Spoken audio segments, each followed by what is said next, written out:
If you're experiencing login issues with League of Legends, specifically the Login Failure 2025 error, follow these steps to troubleshoot and resolve the problem. Step 1. Check server status. Visit the official League of Legends server status page to see if there are any ongoing maintenance or server issues. If the servers are down, you will need to wait until they are back online. Step 2. Restart the game client. Close the League of Legends client completely and restart it. Sometimes, simply restarting the game can resolve temporary issues that may be causing the login failure.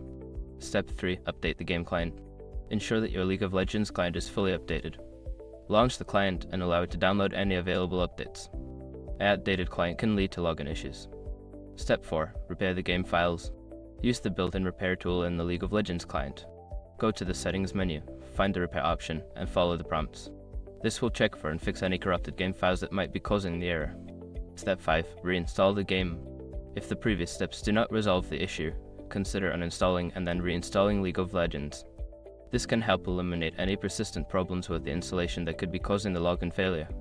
If you follow these steps and still encounter issues, consider reaching out to League of Legends support for further assistance.